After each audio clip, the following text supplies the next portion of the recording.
inside this black box, and how does that support learning? My wife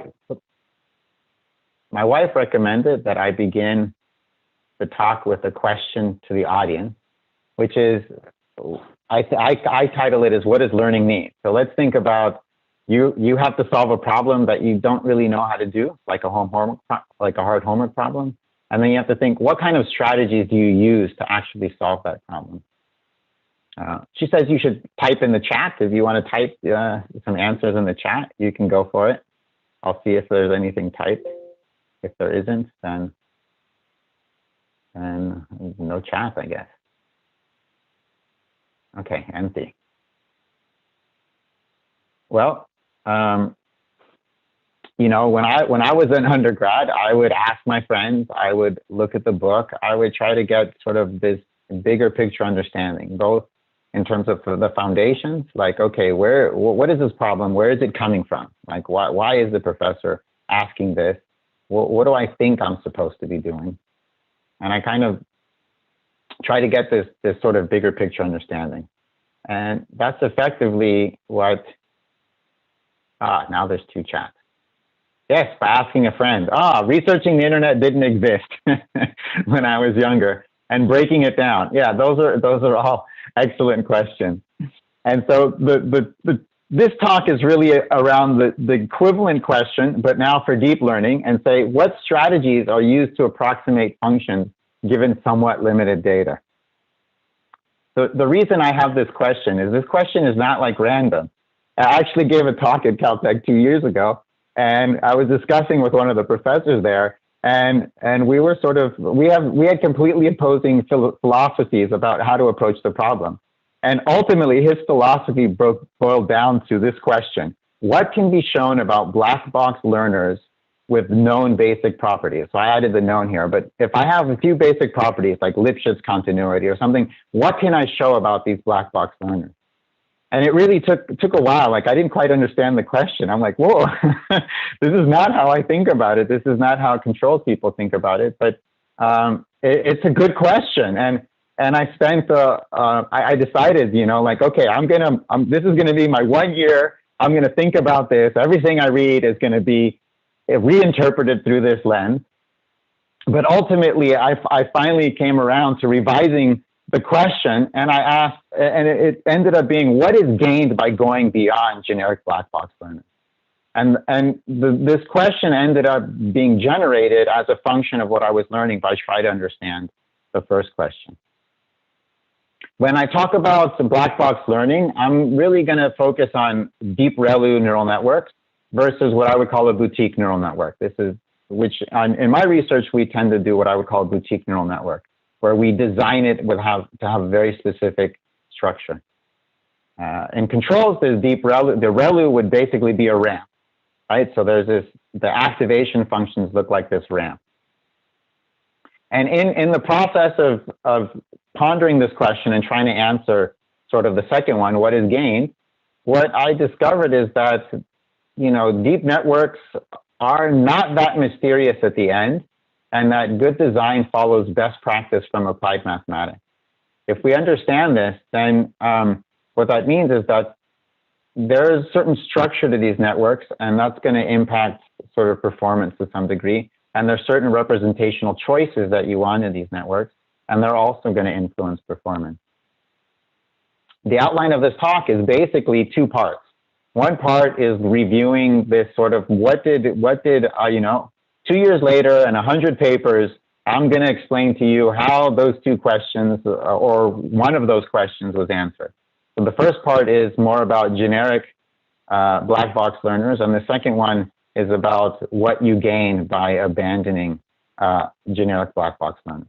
And I want to start off by saying that this question came at just the right time, because literally, like weeks later, this professor, Johannes Schmidt-Huber, came and gave lectures at Georgia Tech on deep ReLU networks, which allowed me to start to really think about how they work, why they work, and what kind of generic black box learners they are. So this first part of the talk is really going to be channeling Johannes Schmidt-Huber. I'm reinterpreting and summarizing what he said. the first thing that he started with was with a little, first lecture was single layer learning. What do we know? Well, for, 20 to 30 years, we've known that they're universal approximators. So yes, awesome. If I have a function with the right smoothness properties, I can capture it. Unfortunately, what we kind of also know is that they have mediocre learning as a function of the network size. So for a single activation function, single layer neural network, they're sort of learning how accurate they are as a function of the network size is really not that good. And we know this because of usually these proofs use a triangle inequality where they compare against a Fourier method or a polynomial method. And all the time, these other methods will beat the single layer, single activation function, right? So this is kind of like, that's not very good, right? And then there's another property that people study, which is called empirical risk or estimation risk bound. I'm not going to cover it, but the answer there is okay, right? The answer then is, okay, this number 2 is like, what do I do with it? And then he says, okay, what evidence is there that deep networks are going to be any better? The first piece of evidence is this Kolmogorov all-node approximation theorem. And what it basically says, if you're given a continuous function on this bounded domain, on this little box in a d-dimensional set, then there exists a set of univariate functions that can recover the original function. If you look at it, it's basically a 2-layer neural network. The difference is it's not a single activation 2-layer neural network, but each of the psi functions is indexed by P and Q. So all of the psi's can be different. The G's are indexed by Q, so all of the G's can be different. So it's the opposite extreme. Instead of single layer, only one kind of function for the nonlinearity, here we have 2 layers with like any kind of continuous function as being in the nonlinearity. And that gives us sort of like these 2 extremes. On one extreme, everything is homogeneous. On the other extreme, everything is completely heterogeneous. But in the last decade or so, people have been looking at constructive proofs of this theorem and looking at simpler function spaces. And they've been able to come up with some good outcomes. So already here, this says 2 layers bias a lot. If we are willing to be flexible about the activation function. Another piece of evidence comes from a paper from about 25 years ago that looked at this local approximation property. And you can think of local approximation as just an indicator function for a bounded volume. And there they showed that the 2-layer heaviside can reproduce this indicator function, and that since the 2-layer ReLU can approximate a heaviside, a 2-layer ReLU can therefore create an approximation to this indicator function. Why is the indicator function important? Because another idealized function space besides Fourier and polynomial are piecewise constant function approximators. And very often those are also used within a triangle inequality to prove properties associated with single layer networks or even deep networks. Another reason it's important is because this would support classification, right? An indicator function over a set would tell you what was in the set versus out of the set. That was the second argument for why you should go with more than 1 layer. The third argument is that these sort of mathematicians were looking at the neural networks and asking, how can I recreate canonical operations like polynomial series, right? A single layer network, they discovered, could build an x squared. And if I wanted to build an x times y, it required multiple layers of ReLUs, but it was possible. Once you have an x squared and a product operation, you can basically use it to build xn and then resynthesize, if you will, a polynomial series expansion using deep neural networks. And in the process of doing this, they also show that the equivalent shallow network is much harder to generate, much harder to build, and it's not going to be as compact as a deep network. So there's a lot of evidence here that the deep network is going to be more efficient in terms of size at recovering things. And then Schmidt-Huber ultimately used these ideas to then prove the following theorem, which tells you how well a function can be approximated by a ReLU network, a deep ReLU network, as a function of its width and its depth. Right? So one part of it requires this has a negative exponent, so it requires the width to be very large. But then at the same time, there's this part here which says there's a penalty for having a very wide network, and the way to undo that penalty is to have a deeper and deeper and deeper network. And the nice thing is that this part right here, in terms of depth, is exponentially decreasing, whereas this one is just linearly increasing. Right? But this theorem, this inequality applies to the network that Schmidt-Huber constructed. It's not like any ReLU, right? So up here it says there exists a ReLU network with these properties. Now, what properties does that ReLU network have? The design, it's a constructive proof, and the design basically has what I show here, this lower triangular form, in the sense that, I don't know if I have a laser pointer. In the sense that this part right here of my deep network is actually shallow. And then as I go along this triangle, these parts of the network get deeper and deeper and deeper. The shallow ones that end up pushing their outcome to the very last layer, and they sort of get summed or linearly aggregated, right? If we look at it then, these parts are equivalent to skips in a deep neural network. The summation is equivalent to a residual structure. Width and depth are needed because they're going to capture multi-scale high-frequency components, right? Because the polynomial, the depth that is necessary to capture higher-order polynomials is also equivalent to basically a higher-order polynomial has more zero crossing. So that's going to capture higher frequency components. These can also capture higher frequency sort of Fourier series type things.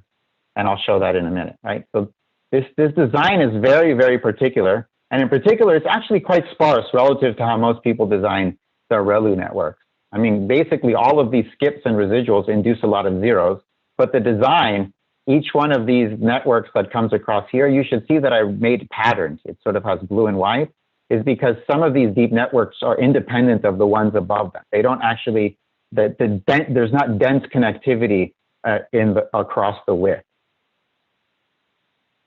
How does Schmidt-Huber sort of explain this? And if you watch the videos, he'll be like, all right, let's start with this circle. If I want to approximate the circle with this sawtooth, a ReLU, 3 ReLUs can create this triangle shape. And they can be in a single layer, right? So with single layer, I've already captured a good chunk of my circle. Then if I add another layer, which has a higher frequency, I can capture another chunk of the error. So that's the residual structure. And if I keep going deeper and adding width, so width and depth combined, I can get closer and closer to approximating the true arc, or this function. Basically, you can do that with any function. And if we look at the literature, over the past decade or so on deep ReLUs, we find that they're sort of discovering the same thing, right? So here's a paper from 2014 that says, hey, if you go deeper, you have sort of this exponential or this large growth in zero crossings, right? So that's saying that depth and frequency are related to each other, and that it allows you to capture much finer sort of function spaces. And here's the example is that the boundary, this dotted boundary, is from a 2-layer network, and then the solid boundary is from a 1-layer network, and the 2-layer network is better at carving out that space. This paper here talks about how a deeper network will have sort of this exponential growth in zero crossings or frequency. If we look at now this other paper from 2014 by Duvenau, looking at deep sort of Gaussian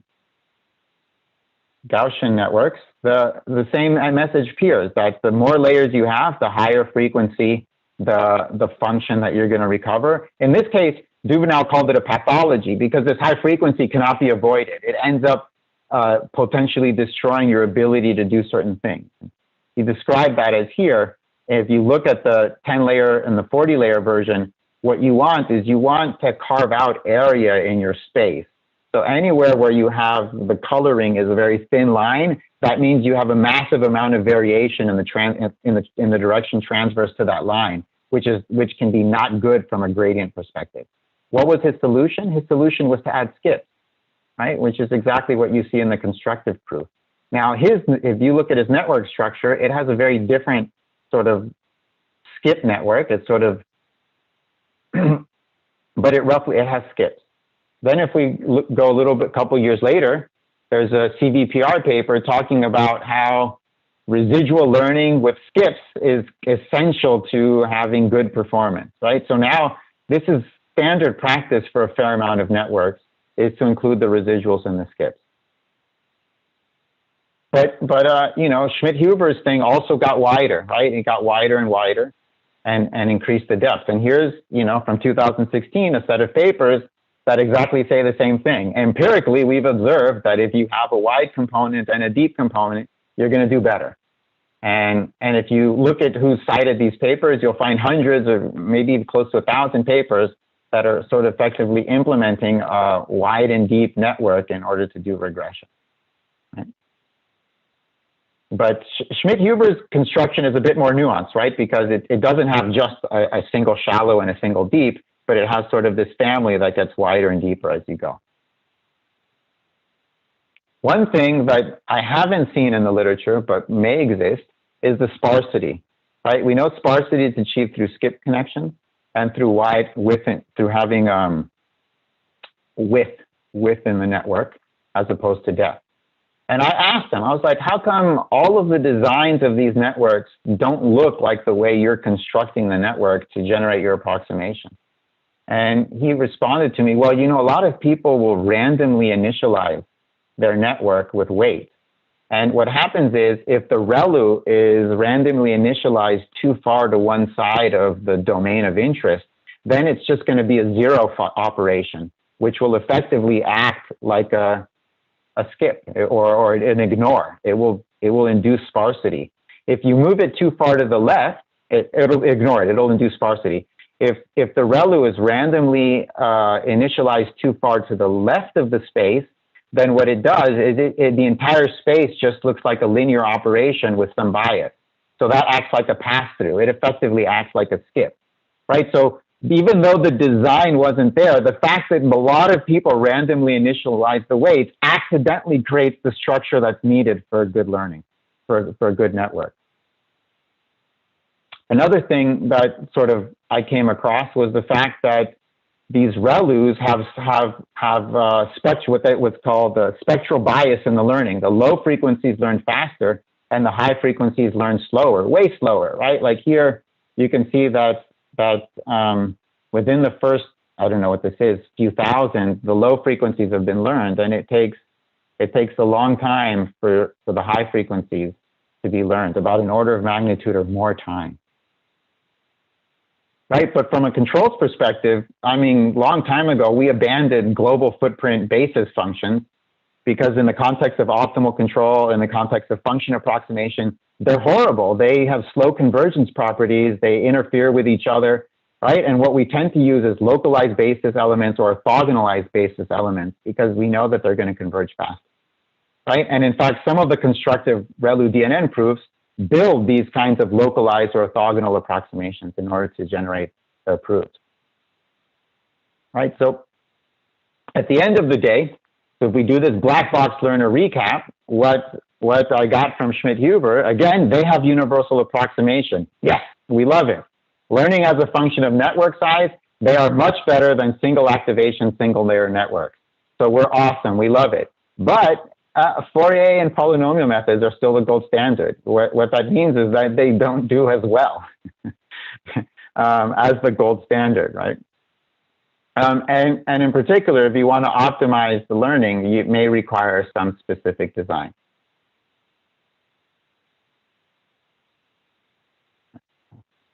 All right, so what does that tell us about deep learning, about how we want to build a neural network? And what I would say is that, first of all, it tells us that the answer to the first question is what can we get with generic black box learners is we can get a lot from that. That outcome basically says it can regress whatever. It's efficient at the regression. You may want to design it a certain way, but otherwise you're going to capture what you need. But then I said, okay, how was this deep ReLU built? What principles were involved? And certainly we already know those principles. These principles have existed. The design, the constructive design of this network followed best practice. What happens if I put that best practice in a shallow network?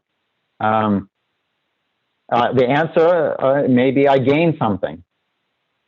So what we do in our group is we don't build a single activation layer neural network, but we build multi-scale neural networks. So we know that these series approximators are much more efficient.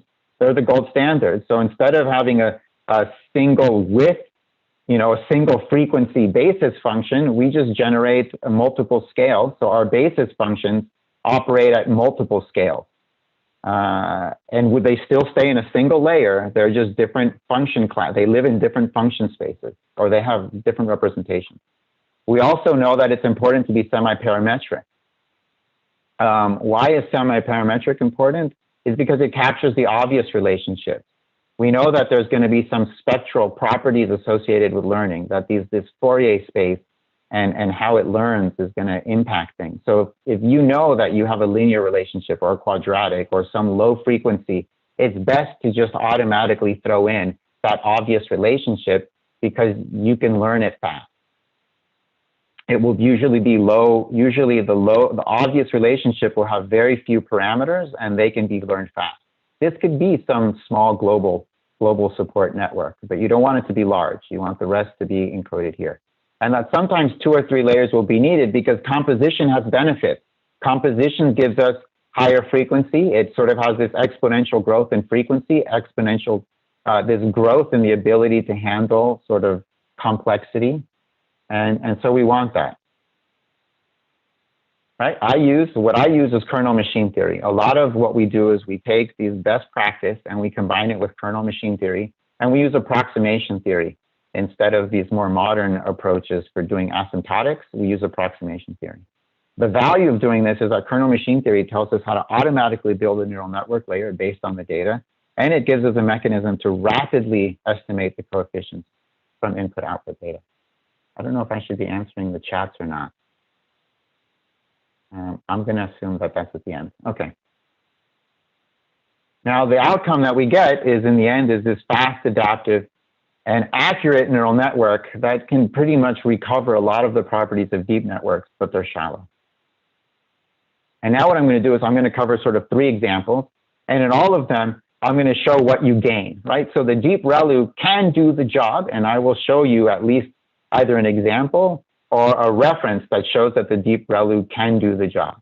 But the question is, what do you gain by opening up that black box and replacing the generic learner with something more customized?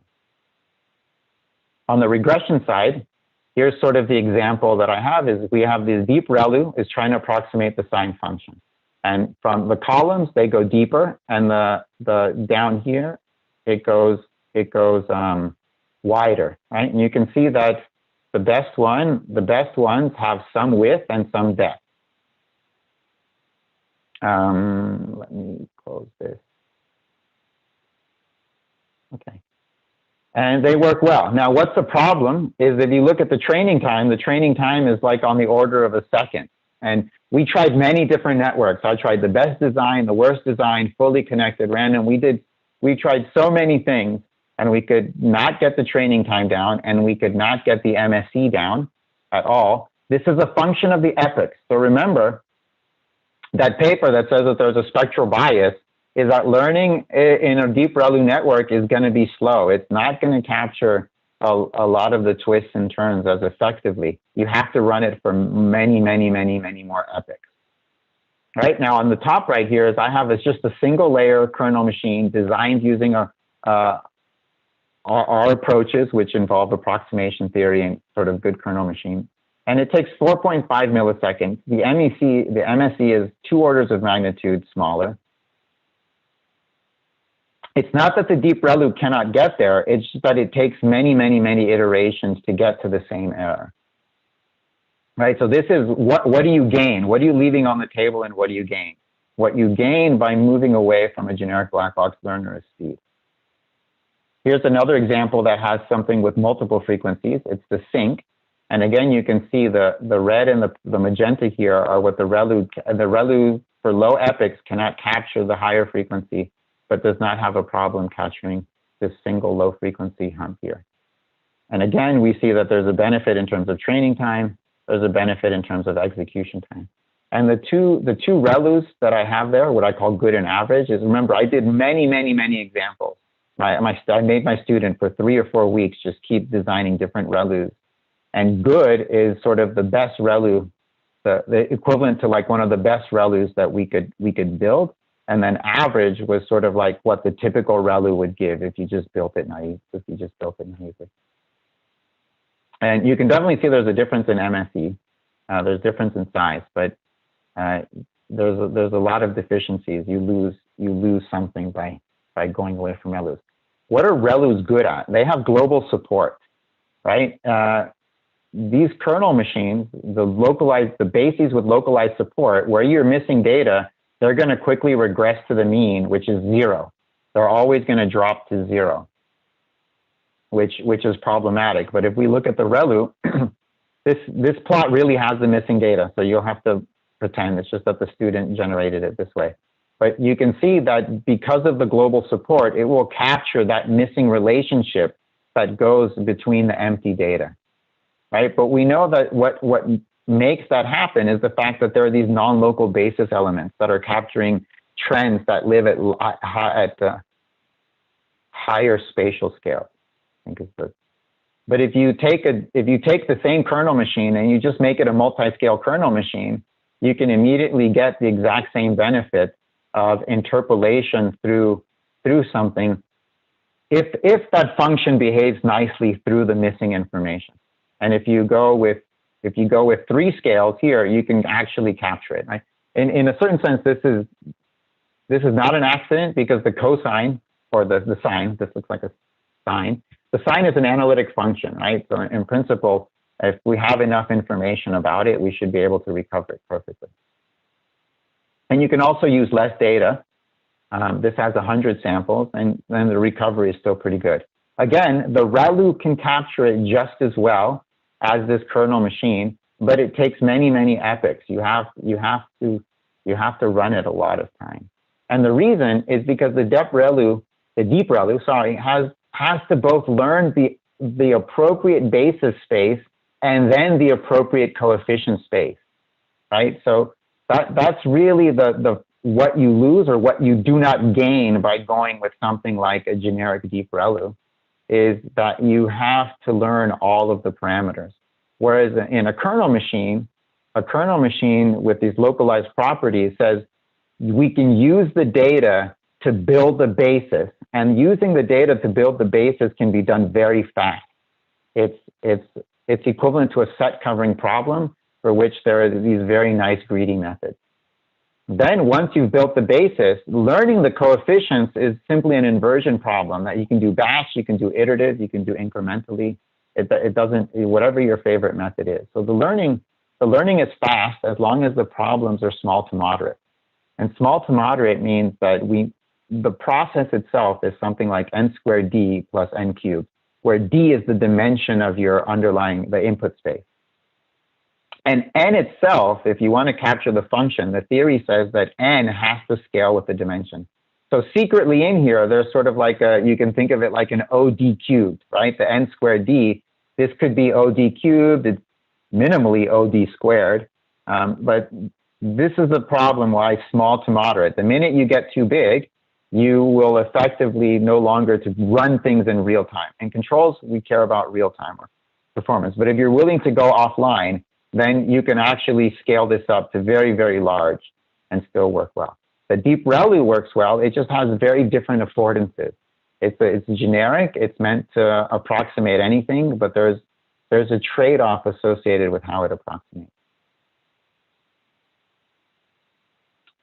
All right, so then what I'm going to go over now is how we integrate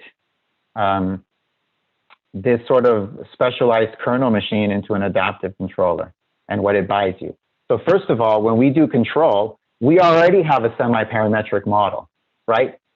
it's very common nowadays because model predictive control can run in real time. It's very common to just take a linearization and synthesize some kind of feed forward. Already we have this feed forward. We know we basically take the linear model and we can construct a linear gain matrix K. And then the feed forward neural network is really just exists to capture the residual. Whatever we ignored when we designed the feed forward part, and the K part is what has to be captured. But now we know that if we design the right network, this can be done very quickly. Here's an example of something simple, an inverted pendulum. The inverted pendulum, even with again, all of these are with mismatch. So we're going to design it with one particular linearization, but we're going to apply it to a system that has very different parameters. So the task will not be met by the feed forward control, and you need the feedback. The problem with feedback is there's always this gain in phase, right? So it will never really perfectly track unless it happens to be very low frequency, sufficiently low frequency. And you can see that here. There are 3 tasks. 2 of them are stabilization tasks, and the other one is sort of tracking this pendulum going back and forth.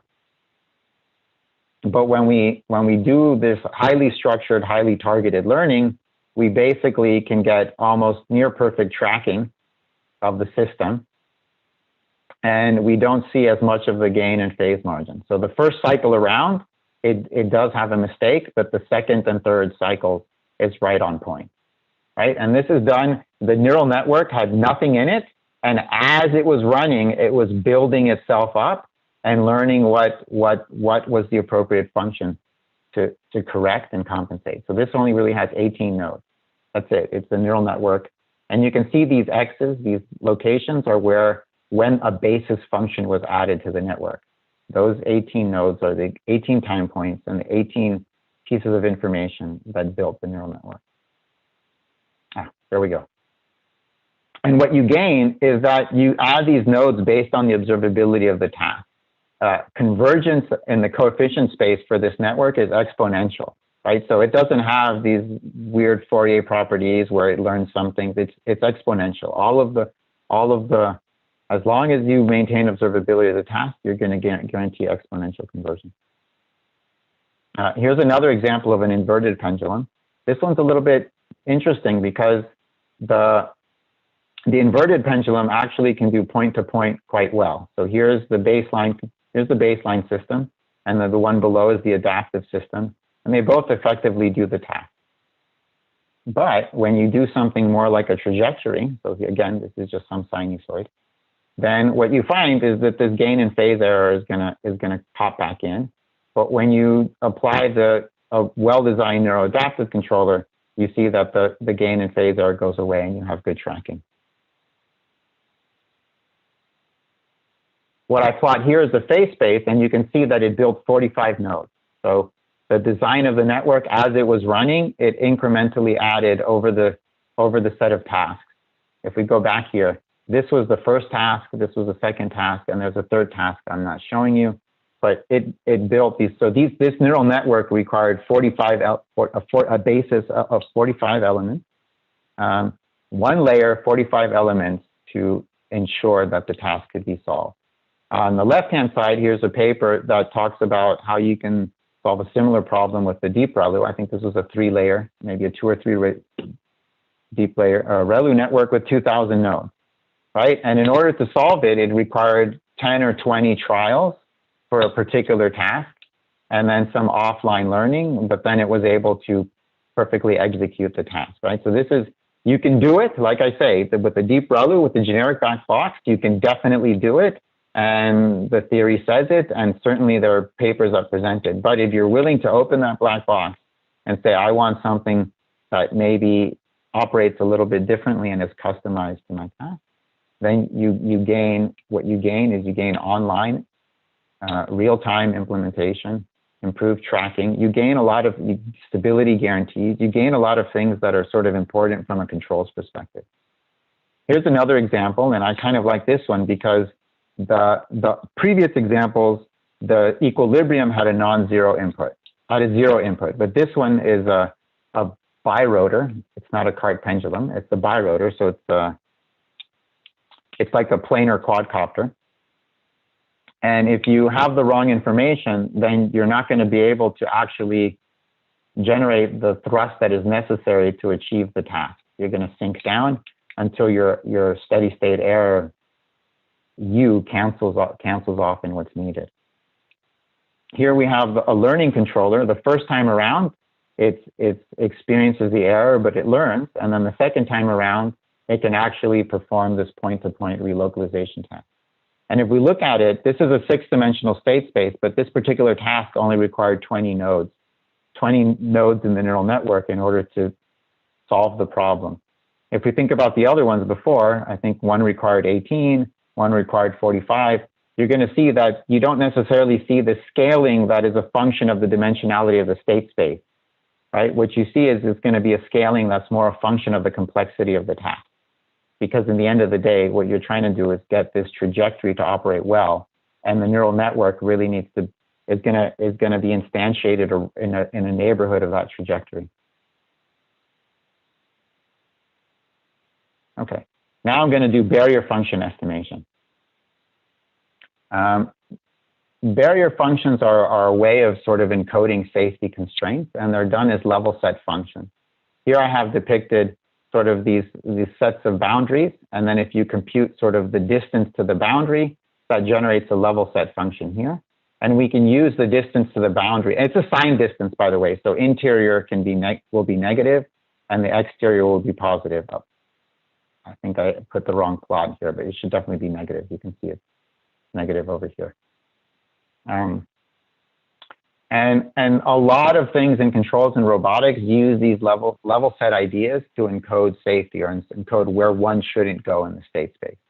One thing that makes CBS or reachability, control barrier functions or reachability analysis a little bit different is that they require exhaustive confirmation. If you want to guarantee anything about it, you have to confirm that the outcome you've got. You have to sort of exhaustively evaluate in the state space to make sure that your property holds. For CBF, you have to exhaustively check it because you're going to get an output, and that output needs to be confirmed. For reachability, you're actually computing the output you want, right? And the reason that they have this is because they depend on the underlying control equations of motion. That introduces a complexity that needs to be sort of requires confirmation. But if we just think about a barrier function by itself is just this partitioning of the space that uses a level set method. And if we look at the ideal robot that has full actuation, unbounded control, and doesn't experience disturbances, then a barrier function, the partitioning generated by the barrier function will be similar to what you would get from a CBF, will be the same actually as what you get from reachability, right? So in this very idealized case, the barrier function will give you what you want. So that means it's a good starting point. It's not the ending point, but it's a good starting point. And so then that leads me to ask, there are some problems where you do not have knowledge of what the right set of constraints should be, what the right way, what a closed form solution for this level set, right? So I gave this one and I can compute this solution. But what happens when you can't compute that solution? It doesn't exist to you in closed form. You just have a bunch of data that tells you yes or no, or okay, not okay. So somehow there's this data. How do I go from data to barrier function in a way that's fast because I want to incorporate this in online in real time? Well, a barrier function is like a regularized indicator function. And if we go back to the localization property, we know that requires at least 2 layers. Right? And thinking about how good design of neural networks means that either we're going to design a 2-layer neural network, or we're going to design a multi-scale single-layer network that will recover the same kinds of properties that the 2-layer does. And that's really my focus here is what computational process can quickly build a level set function with guaranteed safety outcomes. And I'm going to define what guaranteed safety means. It doesn't mean safety as a control barrier function, but safety in terms of the estimate that comes out of this level set function. one classical approach for partitioning a space into sort of true false, +1, -1. This is a classification problem. Is support vector machine. And my favorite form of support vector machine solution, because of my control background, is this one. It's a quadratic program, right? So we have a quadratic penalty function with these soft constraints here. There's if you get rid of the C's, then you have a hard constraint quadratic program. But if you add them, you have a soft constraint one. Now, I'm claiming here that we can guarantee a safe region, but this guarantee is always in quotes, right? First of all, it's going to assume that the boundary is smooth relative to the measurements, right? If I don't observe part of the boundary that, let's say there's a very jagged boundary and I don't observe this spiky part, then if I can't observe it, then I can't really recover it, right? So this is like a spatial Nyquist criteria. I'm going to assume that my sensor or whatever I'm using to measure has the right spatial granularity to capture what I need. Then the second one is related to the function space. My kernel machine or my neural network is going to consist of these basis functions. And we know that they also have sort of a frequency component to it. The function class that is generated by these basis elements, this neural network, should be roughly aligned with the function class of my boundary, right? If my boundaries don't have the differential properties that my basis space has, I may not capture. But let's assume that that holds, right? Let's assume that that holds. Then this soft constraint quadratic program, if we look at it, if I estimate that point in the world as safe, or that state as safe, and it truly is safe, that's awesome. I love it. I'm not going to penalize it in the cost function. If it's unsafe and I declare it as unsafe, that's perfect. The one that's really probably, if I declare it as unsafe, but it's truly safe, that means I can't go there. It may hurt me, but in terms of where I could go, like my degrees of freedom in terms of moving, but I'm not gonna do something unsafe because I'm estimating it as unsafe. So I'm saying don't go there, even though you can really go there. It's saying don't go there. The problem is this one here. What if my function that I recover tells me it's safe when in fact it's unsafe? And that's a problem with soft constraint quadratic programs, is that they are permissive. The slack variable has some permissiveness. What we can do is we can simply say, you know what? I don't want it. I want a hard constraint. Put this as a hard constraint now. There's no slack variable for it. If we remove the slack variable, then what that means is I will never make that mistake. So if my function approximation says that this area is safe, it's guaranteed to be safe. Now, someone may argue, well, wait a minute, just because you specify something as a hard constraint doesn't mean that you can that there's a feasible solution, right? You need a feasible solution. Well, by looking at the geometry of what we've set up and looking at the structure of the neural network, we can actually provide one solution that is feasible for a single layer neural network. And this one solution is suboptimal, but it guarantees that something exists. And if this quadratic program is going to find something else, it's going to be either that or better, right? So this automatically tells us that this hard constraint problem has a solution because we've already found at least one. What does this look like? It looks like we can design it as a multi-scale single layer, but what we've designed it as is as a multi-scale 2-layer. And having the skip here is important, right? Because we've already identified that a single layer has a feasible solution.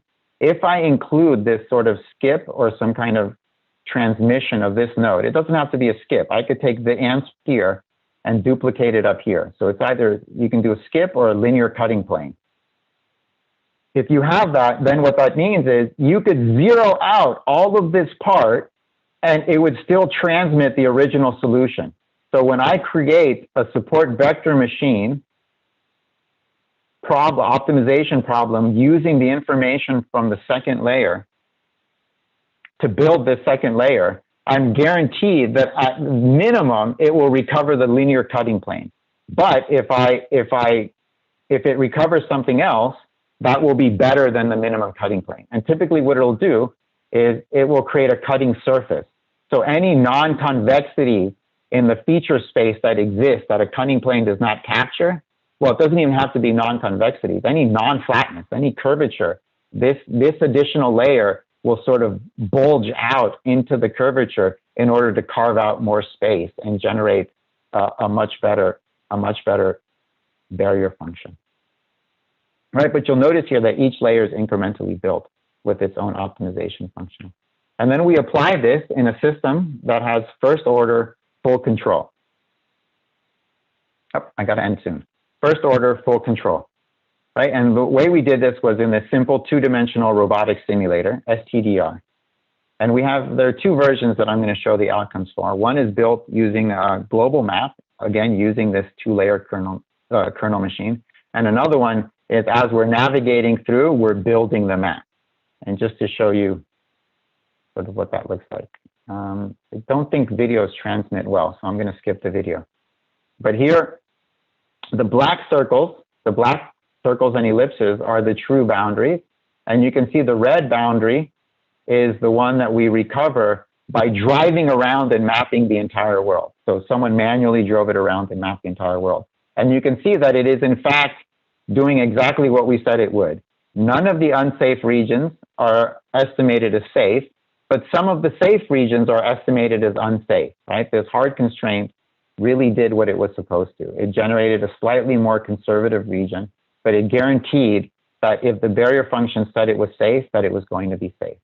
And here we have sets of trajectories. So one trajectory is using the known level set map, using exactly perfectly known information to then converge to the goal. And then the other one of them uses the level set generated that generates these red boundaries, which is the offline full map version.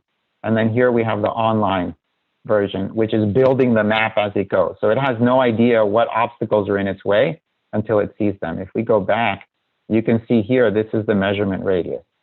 So it's, let's see, it's roughly like 1/10 or 1/15 of the entire domain. Here's an example of sort of boundaries that are not circular or ellipsoidal, right? So this can capture sort of non-convex regions. It's hard to see, but some of these boundaries are in fact non-convex. It will regularize it. Again, it will be conservative, but at the end of the day, it will generate a barrier function that when you integrate it into a control barrier function type of process will guarantee that this fully actuated system, unconstrained, right? Fully actuated, unconstrained control, no disturbances system will safely get to the goal. And again, ReLUs can do this. Here's a paper that talks about how ReLUs can be used, deep ReLUs can be used to build it, but it requires, offline learning, multiple trials, and many, many nodes. Whereas this one, I think right now we can build with about 4,000 data points, we can build it in about 1/10 of a second, right? So this is MATLAB code. We can basically, at 10 hertz, we can rebuild a brand new barrier function for the robot that has 4,000 data points. It uses 4,000 data points. So those are my 3 examples. And effectively, what I started with is this question, what can be shown to black box learners with basic properties? And the answer is a ton can be shown. Like we know, they will learn what you need them to learn. But if we ask ourselves, what is gained by going beyond the generic black box learner, is actually there are good design principles associated with how you build a deep ReLU network. And those design principles also apply to shallow networks. You don't want to have a single activation function. You want to have a diversity of activation functions that is dictated by the task that you want to achieve. You want to solve. And you want it to have several properties. What does it gain you? Well, if you design the structure to be a certain way and you know that the representation recovers things that are control relevant, it buys you better performance. right? And better performance is relative to what our needs are in the feedback loop or in the closed loop, right? And again, for small to moderately dimensioned problems, it's possible to do this in real time. And there are a lot of nice properties that you need to make sure that it has. And I think one thing that we've been doing over the last year or so is we've been looking at how that works for convolutional. Everything I've described is for non-convolutional networks, but we're interested in understanding what's the right way to deal with things that are convolutional networks. And that's pretty much it. So I started 2 years ago. I was asked this one very simple question, and it basically led to this journey of discovery, you know, 100 papers, one very nice set of lectures. And the distillation is that these deep ReLU networks can do a lot. But if you want to do better from a controls in a controls context, and you want to improve performance, so you have online fewer or single shot learning, guaranteed convergence, guaranteed outcomes, then you really want to build the network in a somewhat customized manner. And that's it. Thanks, Patricio, for this wonderful talk. If you have any questions, feel free to unmute yourself. Before that, I have a question, a very high-level question. Like, could you comment on the difference between the kernel machine you mentioned here versus the deep kernel learning? Okay, yes, I did not describe it, and I do feel a little guilty, but our shallow network, well, no, we're here, but these shallow networks, they're built using a Gaussian activation function. The Gaussian activation function, let's see if I can draw it. I can do a pen.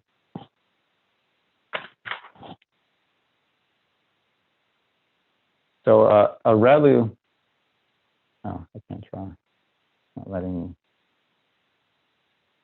Okay, a ReLU looks like this, whereas the Gaussian radial basis function looks like this. So when you talk about localized, it basically means that it zeros after a certain amount of distance away from some critical point. So we'll call this our critical point right here, 0, right? Like that. That's sort of what the difference is. Whereas a ReLU will continue growing beyond this, right? So it has, in a sense, it has global support. As you go further and further away from the 0, there are parts of the function that are still changing. Does that answer your question? Yeah.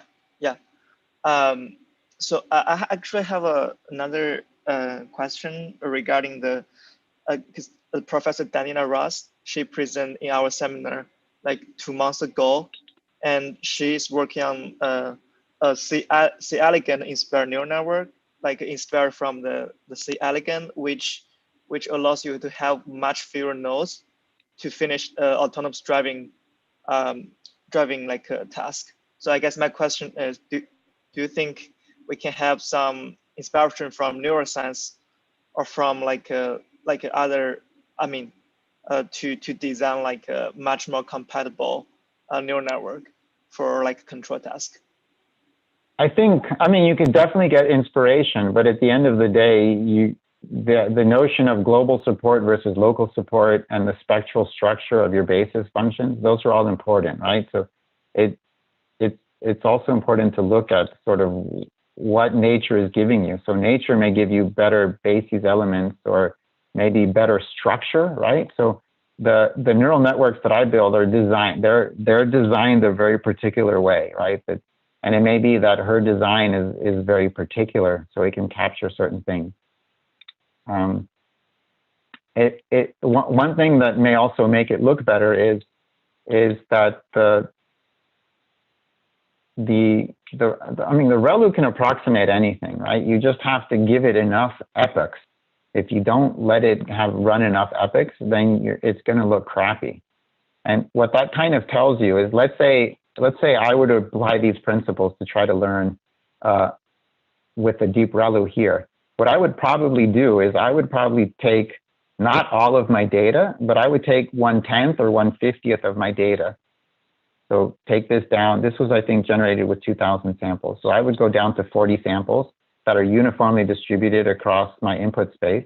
And then I would just run 1,000 epochs with something that is, I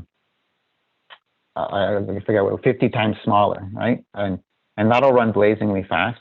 And then that will learn the gross structure. That will learn the gross structure that I need. And then I can just then add in all my data and then do a few more epochs, and that should learn more of the some of the finer structure. So I think what I'm trying to say is that yes, some of those designs will operate better, but it's because of what their structure is or what they're representing is more efficient.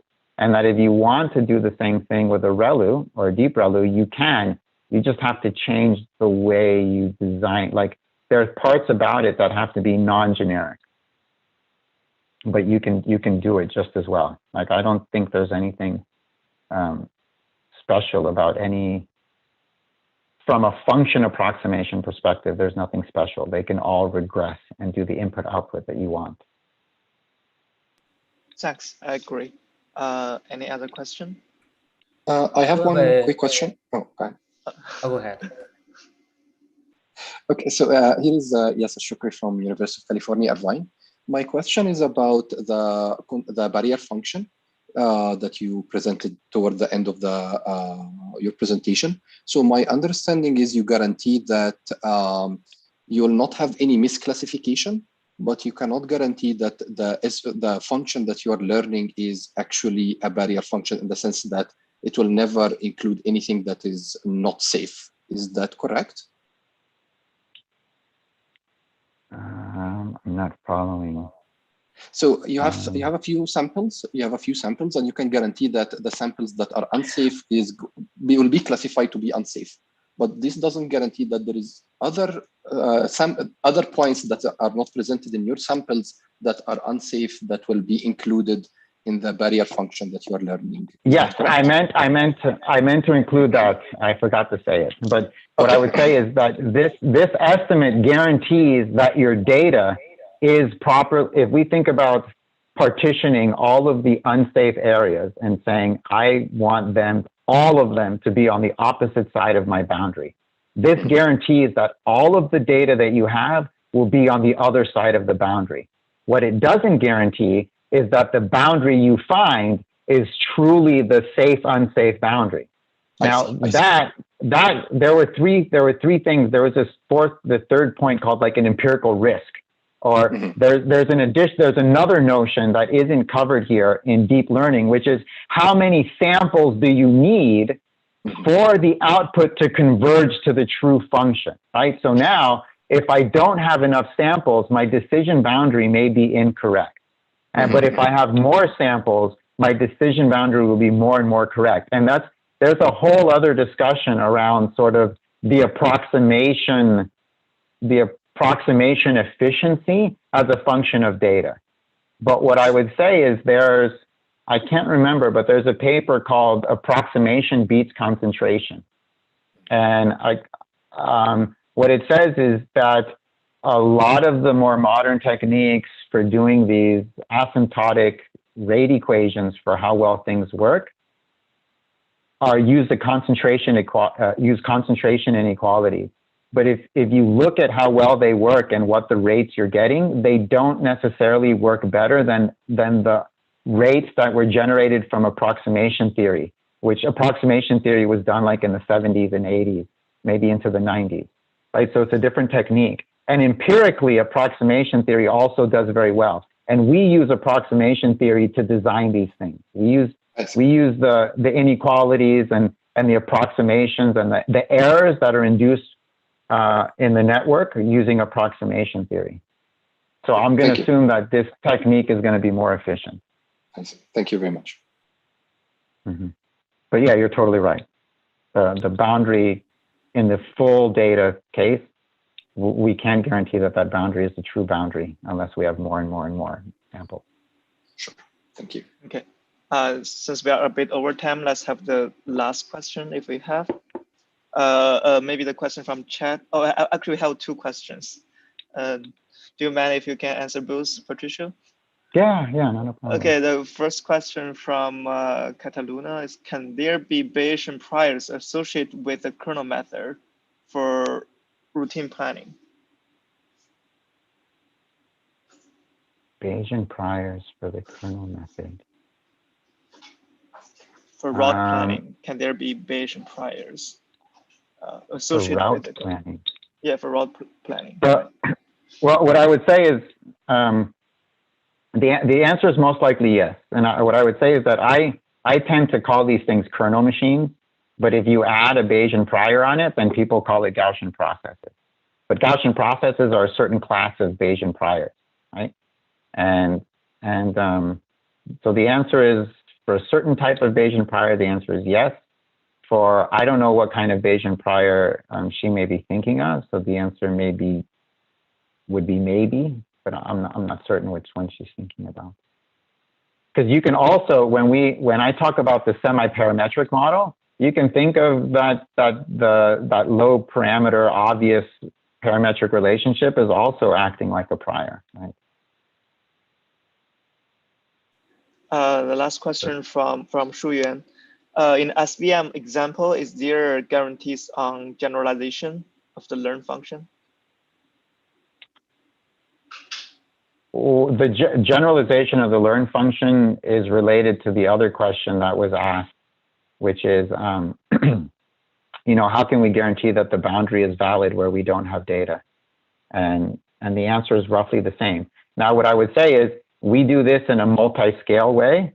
And so the exact same thing, that if there's missing data, then what's going to happen is that boundary is going to be hypothesized based on the low frequency and the high frequency basis functions. If the low frequency and the function looks right, you'll do a good job. If it doesn't, then you'll do a bad job. Like here, I can't find my pen. Okay. So a good example is, let's say that you have a square, okay? I use radial basis functions. So a radial basis function tends to be circular, which means if you're missing data for the boundary, what you're going to see is you're going to see that the boundary will either cut in as a circle and look like this, or it will cut out as a circle and look like that. So let's assume that there's missing data right here. That's what the low frequency, the high frequency component will say there's nothing there, I'm not going to do anything. But the low frequency component will then hypothesize something based on how it's designed. And it may cut in or it may cut out. And that's really a function of what, there's going to be another basis element here and another basis element here. It's going to be a function of what's near that basis element. And it may end up causing it to sort of, I think in this case, it will cause it to bulge out. Okay. Thank you so much again, Patricio, for this wonderful talk. And thanks everyone for attending this seminar. Yeah, and see you the next week. Cool.